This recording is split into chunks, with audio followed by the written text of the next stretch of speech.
मैं सुधीर आपका इस चैनल मास्टरिंग रैंडमनेस पे स्वागत करता हूं। अगर आप इस चैनल पर नए हैं तो इस चैनल को सब्सक्राइब कर लीजिए और अगर वीडियो अच्छी लगे तो वीडियो को लाइक करना ना भूलें। जैसा कि मैंने इसके पहले वाले वीडियो में अनाउंस करा था कि एक लर्निंग वीडियो सीरीज की शुरुआत मैंने कर दी है, जिसमें आपको बेसिक टू एडवांस वीडियोज़ मिलेंगे स्टॉक मार्केट के ऊपर। तो आज का वीडियो इसी सीरीज का पहला वीडियो है। तो चलिए शुरू करते हैं आज का वीडियो।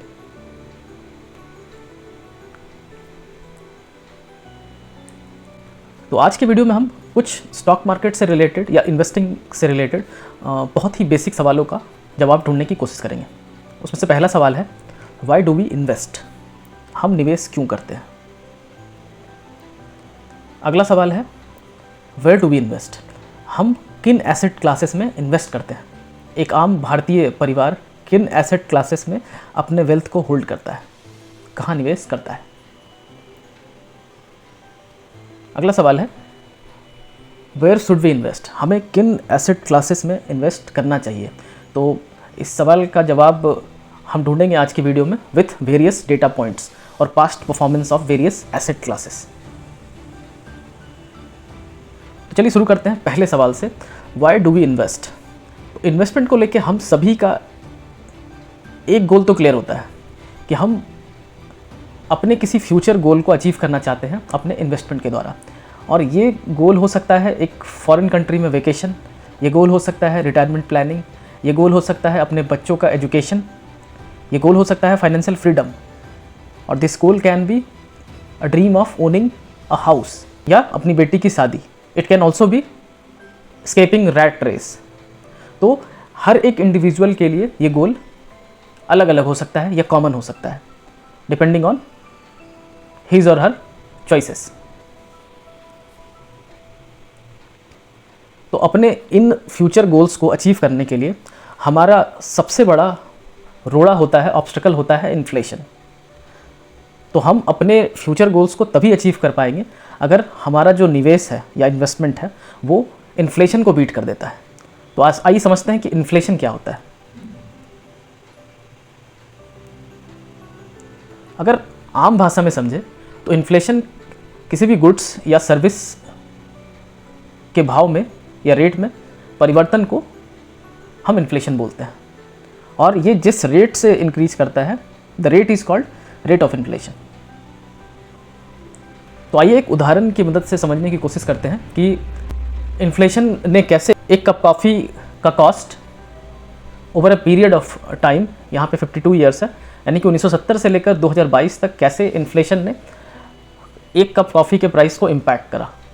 जहाँ 1970 में एक कप कॉफ़ी के लिए 25 सेंट्स देना होता था, वहीं 1980 में एक कप कॉफ़ी के लिए 45 सेंट्स देना होता था, वहीं 1990 में 75 सेंट्स, 2000 में $1, 2010 में $1.25, वहीं 2022 में $1.85। तो ये जो कॉफ़ी के केन के प्राइस में जो डिफरेंस आ रहा है, इसी डिफरेंस को, ये जो चेंज आ रहा है, ये जो सर्ज आ रहा है, इसी सर्ज को हम इन्फ्लेशन बोलते हैं। आप अपनी सहूलियत के अनुसार कोई सा भी एग्जाम्पल आप ले सकते हैं अपनी लाइफ से, आटा, दाल, चीनी, चावल, किसी का भी एग्जाम्पल आप ले सकते हैं। आप गोलगप्पे का भी एग्जाम्पल ले सकते हैं। अगर आपका जन्म 1990 के आसपास हुआ है तो आप कंपेयर कर सकते हैं कि उस समय जब आप 2 या 3 साल के थे, उस समय आपको 10 गोलगप्पे खाने के लिए कितना पैसा देना पड़ता था और आज के टाइम सेम गोलगप्पा खाने के लिए आपको कितना पैसा देना पड़ता है। तो एग्जाम्पल के लिए मैं अगर बताऊँ तो जब मैं बच्चा था तो मुझे 10 गोलगप्पे के लिए, जहाँ तक मुझे याद है, 1 या 2 रुपये देने पड़ते थे। और वहीं आज के टाइम 10 रुपये में 4 गोलगप्पे से ज़्यादा नहीं मिलता। तो this is impact of inflation, जहाँ पे पैसे का जो परचेजिंग पावर है वो घट गया। तो अब हम देखते हैं कि कौन कौन से ऐसे एसेट क्लास हैं जहाँ पे निवेश करने पे हमें इन्फ्लेशन को बीट कर सकते हैं। मतलब कि कौन कौन से एसेट क्लास हैं जिनका रिटर्न एज पर पास्ट डेटा इन्फ्लेशन से ज़्यादा रहा है। आप स्क्रीन पे देख सकते हैं कि बॉन्ड्स, गोल्ड, रियल एस्टेट और इक्विटी, ये ऐसे एसेट क्लास हैं जिनका रिटर्न एज पर पास्ट डेटा इन्फ्लेशन से ज़्यादा रहा है। तो आइए इन एसेट क्लासेस के बारे में एक ब्रीफली कुछ इन्फॉर्मेशन पास्ट डेटा पे नज़र डालते हैं। अगर हम अगस्त 2017 के आरबीआई के इंडियन हाउस होल्ड फाइनेंस सर्वे के डेटा की बात करें तो एक आम भारतीय परिवार अपने वेल्थ को किस किस फॉर्म में रखता है। तो अगर गोल्ड की बात करें तो एक आम भारतीय परिवार अपने वेल्थ का 11% हिस्सा गोल्ड के फॉर्म में होल्ड करता है। वही अगर रियल एस्टेट की बात करें तो इट इज़ 84%। और अगर फाइनेंशियल एसेट्स की बात करें, मतलब FD, bonds, equity, mutual funds, इन सब में एक आम भारतीय परिवार अपने 5% हिस्सा होल्ड करता है, जो कि बहुत ही कम है। तो आइए देखते हैं कि गोल्ड ने एज पर past data as an asset class किस तरह का परफॉर्मेंस दिया है। पिछले 10 साल की अगर बात करें, अगर हम पिछले 10 साल की बात करें तो गोल्ड ने 9.2% का पर एनम रिटर्न दिया है।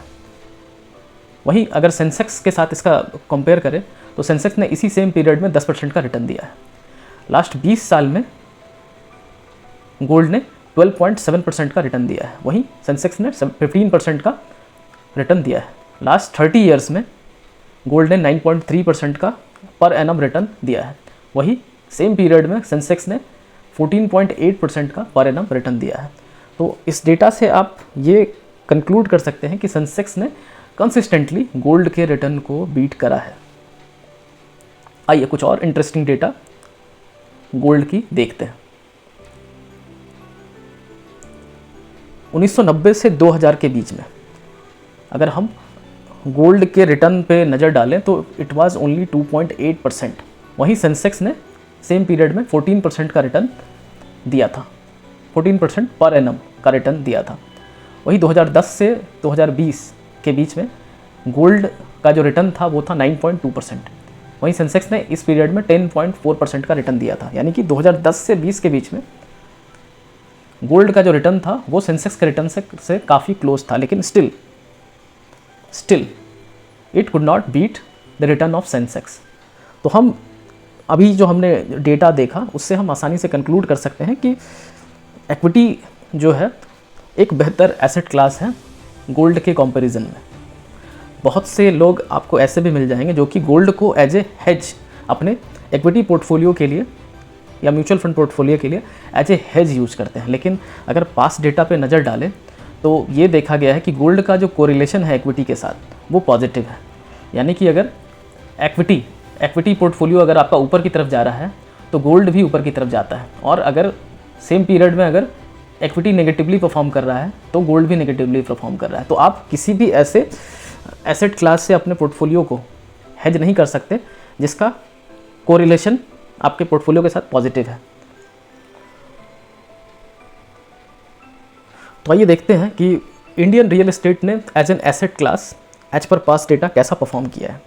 पिछले 5 सालों में रेजिडेंशियल रियल एस्टेट की अगर बात करें मेट्रोपॉलिटन सिटीज़ की, तो इसका जो रिटर्न है वो 3 to 4% पर एनम का रहा है, जो कि बहुत कम है।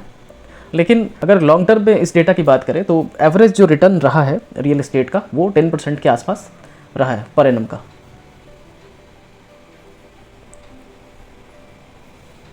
अगर हम 2020 के एक डेटा की बात करें तो भारतीय रियल एस्टेट जो है वो काफ़ी ओवर वैल्यूड है, 6 to 7 टाइम्स ओवर वैल्यूड है। अगर हम इसे कंपेयर करें इसके एशियन काउंटर पार्ट्स जैसे कि Philippines, Thailand, Indonesia, Hong Kong, Taiwan, Japan, Malaysia and Singapore. Indian real estate के साथ एक और भी परेशानी है, वो है इसका बहुत कम रेंटल यील्ड। अगर हम डेटा की बात करें तो इंडियन रेसिडेंशियल जो रेंटल यील्ड है वो करीब 2 से 3% के आसपास है।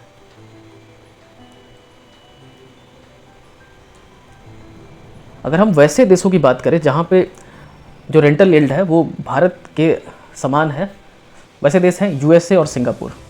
लेकिन इन देशों में जो कॉस्ट ऑफ बोरोइंग है, अगर वहाँ का कोई व्यक्ति बैंक के पास लोन लेने जाता है तो उसे करीब 2 to 3% का एनुअल इंटरेस्ट पे करना पड़ेगा। वहीं भारत में अगर कोई होम लोन लेने जाता है तो उसे 7 to 8% का इंटरेस्ट पे करना पड़ता है, जो कि बहुत ज़्यादा है। रेंटल यील्ड मिल रहा है 2 to 3% का और आपका कॉस्ट ऑफ बोरोइंग 7 to 8% है, तो ये नुकसान का सौदा है मेरे ख्याल से। आप आसानी से देख पा रहे होंगे इसे।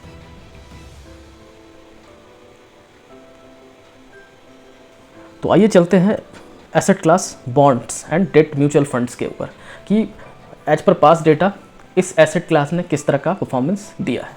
तो अगर बॉन्ड्स की बात करें तो इसका जो रिटर्न है वो काफ़ी वेरी कर सकता है डिपेंडिंग अपॉन कि किस कंपनी का बॉन्ड है।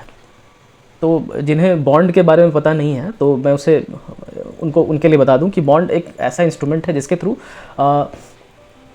कोई भी गवर्नमेंट या कोई कंपनी पैसे कर्ज लेती है with promise of paying back the entire amount with some interest. कोई कंपनी है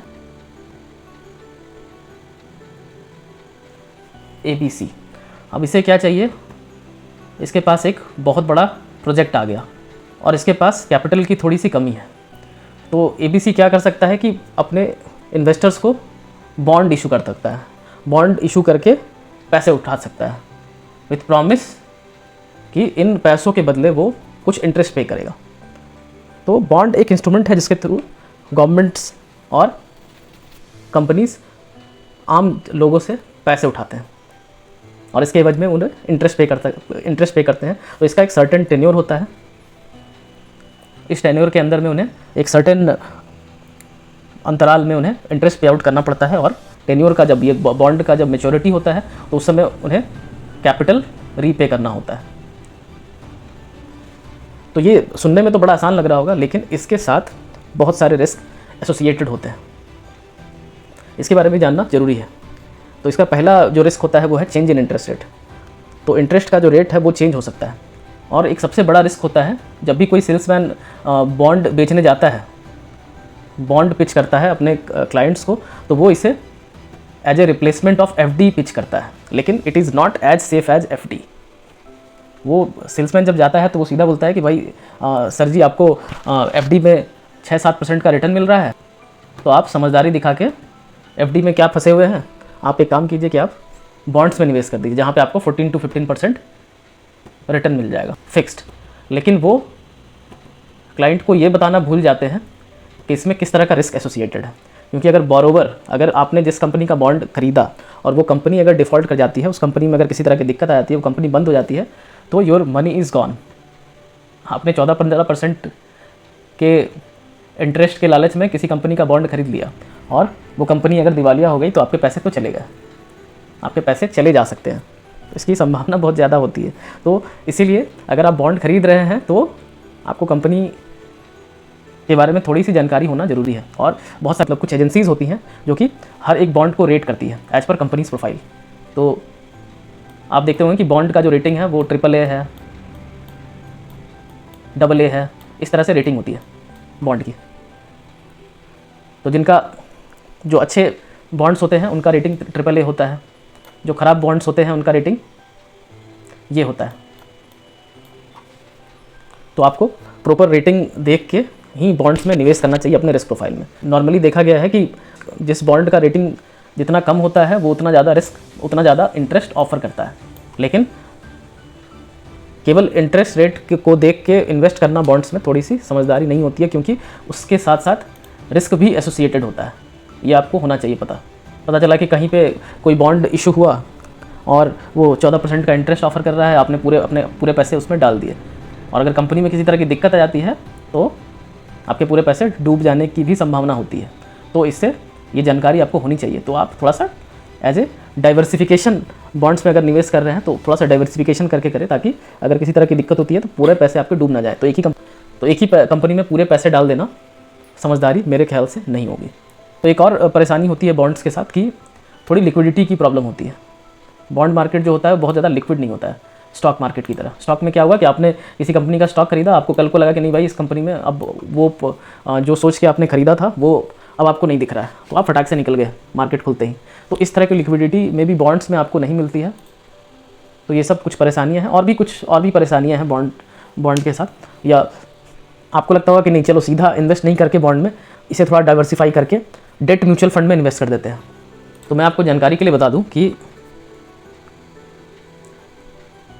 अक्सर देखा गया है कि डेट जो म्यूचुअल फंड मैनेजर्स होते हैं डेट फंड के, वो क्या करते हैं कि अपने पोर्टफोलियो का ओवरऑल रिटर्न बढ़ाने के लिए वो क्या करते हैं कि कुछ जंक बॉन्ड, यानी कि कम, जिनका रेटिंग कम है, वैसे बॉन्ड्स में इन्वेस्ट कर देते हैं ताकि उनके जो उनका जो बॉन्ड पोर्टफोलियो है उसका ओवरऑल रिटर्न बढ़ जाए।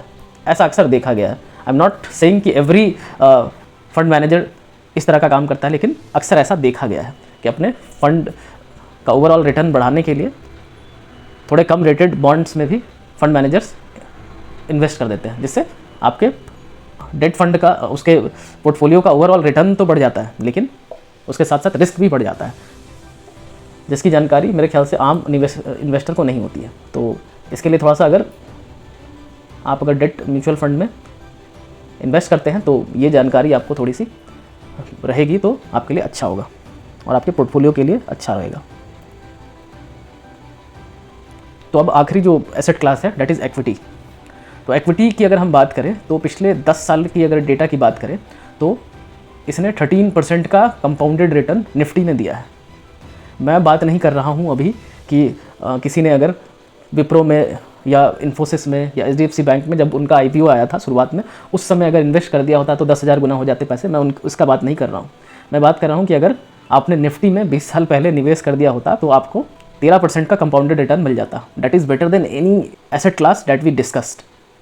आज जो हमने जितने भी एसेट क्लास डिस्कस करे, चाहे वो रियल एस्टेट हो, चाहे वो गोल्ड हो, चाहे वो बॉन्ड्स हो, तो किसी ने भी इतना अच्छा रिटर्न निकाल के नहीं दिया है पास्ट में।